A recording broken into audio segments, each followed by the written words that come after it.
রাতেও কাজ করব, রাতে আমাদের কাজ করতে দেওয়া হয় না।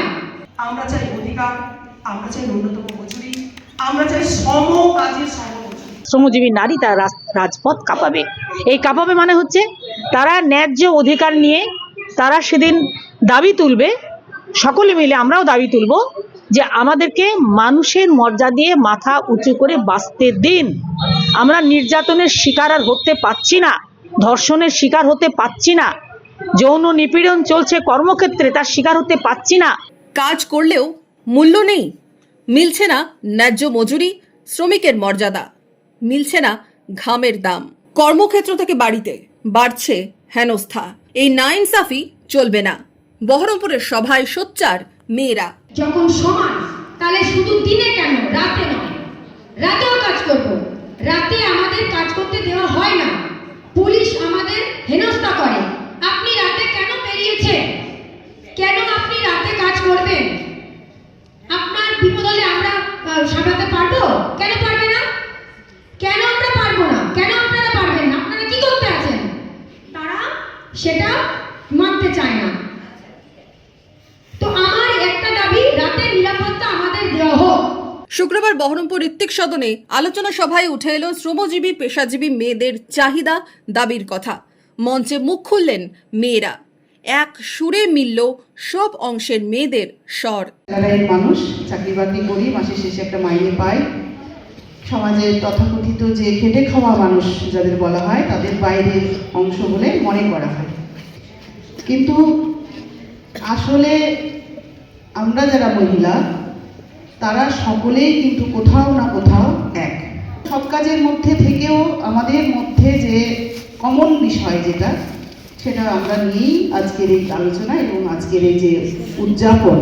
এদিন দাবি উঠেছে মেয়েদের ন্যায্য মজুরি, পুরুষদের ও মেয়েদের সমান মজুরি দিতে হবে, কর্মক্ষেত্রে নিরাপত্তা সম্মান দিতে হবে, বন্ধ করতে হবে শোষণ, চাই হয়রানি থেকে মুক্তি, দ্রুত বিচার। আমরা নির্যাতনের শিকার আর হতে পাচ্ছি না, ধর্ষণের শিকার হতে পাচ্ছি না, যৌন নিপীড়ন চলছে কর্মক্ষেত্রে তার শিকার হতে পাচ্ছি না। আমাদের ন্যায্য মজুরি, আমরা 24 ঘন্টা আশা কর্মীরা 24 ঘন্টা ডিউটি করে মাত্র 5200 টাকা আমরা পাই। বহু লড়াই করে 1000 টাকা বাড়লো। আজকে বিড়ি শ্রমিক, তাদের কোনো মজুরি নেই। সরকার নির্ধারিত 272 এখন পাচ্ছে, কোথাও 150, কোথাও 170, কোথাও 180।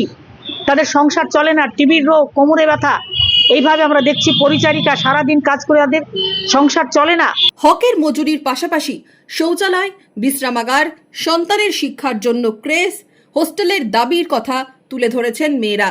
আলোচনায় সামনে এসেছে মানসিক স্বাস্থ্যের অধিকারের কথাও। এর মধ্যে যেটা সবচেয়ে বড় কথা, যে আপনি যখন সমমজুরি বা ন্যায্য মজুরির কথা বলছেন, তখন আপনি আসলে সমস্ত মেয়েদের সম্মানের কথা বলছেন, এবং সমমজুরি, ন্যায্য মজুরির সম্মান আদায়ের ক্ষেত্রে মানসিক স্বাস্থ্যের অধিকারও একটা বড় জায়গা নিয়ে থাকে। কারণ আমি কাজের জায়গায় সমবেতন পেলাম না, সমমজুরি পেলাম না, তাতে আমার মানসিক স্বাস্থ্য কিন্তু বিঘ্নিত হয়, এবং সেটা বিঘ্নিত হলে আমার গতরও ভেঙে যাবে, আমি কাজও করতে পারবো না। কাজেই NDUM এর একটা বড় দাবি হলো যে মানসিক স্বাস্থ্যকে পেশাগত কাজের সঙ্গে যুক্ত করে একটা বড় দাবি পত্র তৈরি করা। সেই জায়গা থেকে আমরা সবাই মিলে একত্রিত হয়েছি। এদিন আলোচনায় সামিল হয়েছেন ক্যাব ড্রাইভার, টোটো চালক থেকে কৃষক, ক্ষেতমজুর, বিড়ি শ্রমিক থেকে শিক্ষিকা, সমাজকর্মীরাও। বহরমপুরের নারী দিবস উদযাপন মঞ্চ এবং রোকেয়া নারী উন্নয়ন সমিতির উদ্যোগে হয় এদিনের সভা। আমাদের অসংখ্য ধরনের সংগঠন, মৎস্যজীবী থেকে শুরু করে, ওইদিকে চা বাগানের শ্রমিক থেকে শুরু করে, এখানে আছে যারা টোটো চালায়, এই ঘরে আজকে আছে টোটো চালকরা, মহিলা টোটো চালক, তারাও কিভাবে মানে যৌন নিপীড়নের শিকার হচ্ছে কর্মক্ষেত্রে, তাদের কথা এখানে তারা তুলে ধরছেন। অর্থাৎ আজকে পশ্চিমবাংলায় 50 লক্ষেরও বেশি মহিলা অসংগঠিত শ্রমিক, যারা বেঁচে থাকার জন্য, দুটো রোজগার করবার জন্য ঘরের বাইরে বেরিয়ে তারা উপার্জন করতে গিয়ে তারা আজকে ভীষণভাবে, বহুভাবে তারা হেনস্থার শিকার হচ্ছেন। একদিকে হচ্ছে সমকাজে সমমজুরি নেই, ন্যায্য মজুরি নেই, নিরাপত্তা নেই, তার পাশাপাশি তাদেরকে যে কর্মক্ষেত্রে তারা একটু উপার্জন করে ঘরে ফিরে আনবে, নিরাপত্তা নেই, সেখানেও তাদের কিন্তু স্বামীরা মদ খায়, তার যৌন নির্যাতনের শিকার সেখানে হচ্ছে। ফলে সর্বদিক থেকে বিপর্যস্ত নারী সমাজ। তাই 35টি মহিলা সংগঠন আমরা একত্রিত হয়ে আমরা নারীদের জীবনের যে বঞ্চনা তার বিরুদ্ধে আমরা প্রতিবাদ করছি।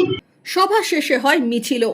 8ই মার্চ আন্তর্জাতিক নারী দিবস, তার আগে 7ই মার্চ কলকাতা শহরে রাজপথে নিজেদের দাবি নিয়ে সোচ্চার হবে মেয়েরা।